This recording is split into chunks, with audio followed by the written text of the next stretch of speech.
We're back again. We are starting the quadrilogy of bicycle-themed movies with the request from my friend Jonathan in Santa Ana, California. 1979, Breaking Away. There's a bunch of great actors in here. Dennis Quaid, awesome in this movie. Daniel Stern, you forget how good of an actor he is. I wished he would have done a lot more serious roles, and he's also got the comedic elements as well. This movie was directed by Peter Yates and won Best Screenplay 1979 at the Academy Awards, written by Steve Tessick. And it also won the 1979 Golden Globe for film Best Comedy/Musical. And it's interesting because on the back of the box, it's listed as a comedy romance, but it was in the drama section at Rasputin's World of Music, where I picked up a used copy for $5.95, Rodan Cicero de Modesto. Anyway, now it's called Mad Monks, but that's besides the point. 1 hour and 41-minute runtime.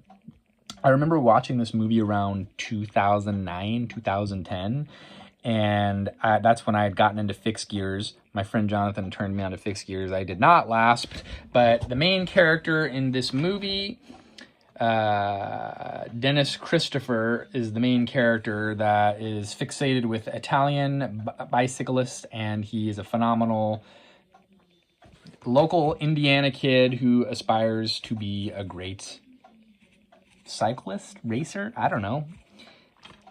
But all that to say, it's a coming-of-age movie, and my friend described it as a classic coming-of-age movie, and it is very dated, 1979.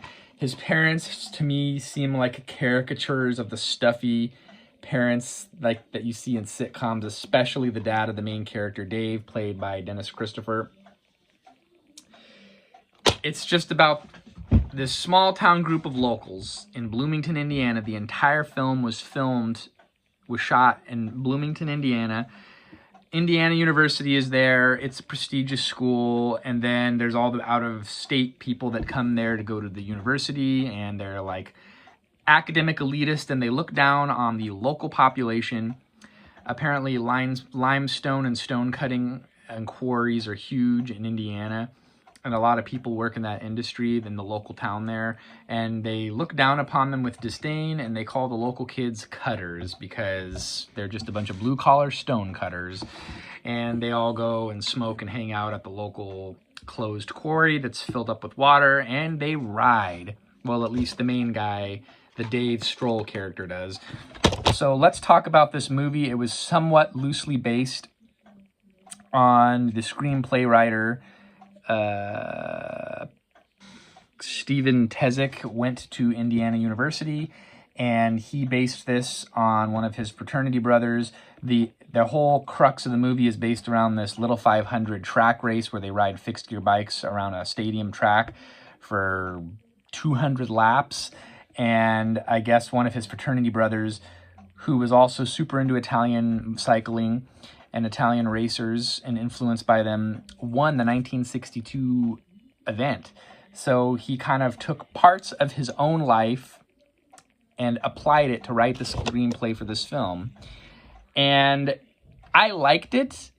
I think my friend likes it more, but a lot of people laud this movie. So let's get into the accolades of this movie. For example, the American Film Institute says this is number 8 out of the top 100 most inspiring films, and it's number 15 of the best sports films ever made. Budget of $2.3 million, grossed $20 million at the box office. Like I said, it won an Academy Award, it won a Golden Globe Award. It was good, but it did feel a little bit dated and cheesy at the time. I enjoyed the film, like I said, but it's not my favorite movie. I feel like it is a classic for some, but for me, it's just, I'm going to rate it right now 3.5 out of 5. And a lot of people disagree with me. IMDb, it's 7.7 out of 10. Rotten Tomatoes, 95%. And I feel like maybe there's a lot of Google users have reviewed this movie because they're only at 61%. So that's my take on this movie. It made me really want to go to Indiana. It looked beautiful. And I heard it's much more affordable there, although I'm sure a college town like Bloomington is not. Yeah, that's my review on the movie. Oh, and apparently it's one of the earliest films for HBO to feature less than a year after it was in theaters. They paid $5 million to run it on HBO in 1980. And this movie came out on my grandma's birthday, July 13th, 1979. My grandmother was not born in 79, but July 13th is her birthday. So there you go, Breaking Away. The screenplay writer, Tezik, would go on to write American Flyers, which I also have, and we're going to be reviewing that next. And I kind of did a sneak peek, but we're not going to talk about it there. So until next time, keep going. It's going to be a whole, if you're not into cycling, skip past the next couple of reviews because the next movie is going to be bike themed as well. We'll see you then.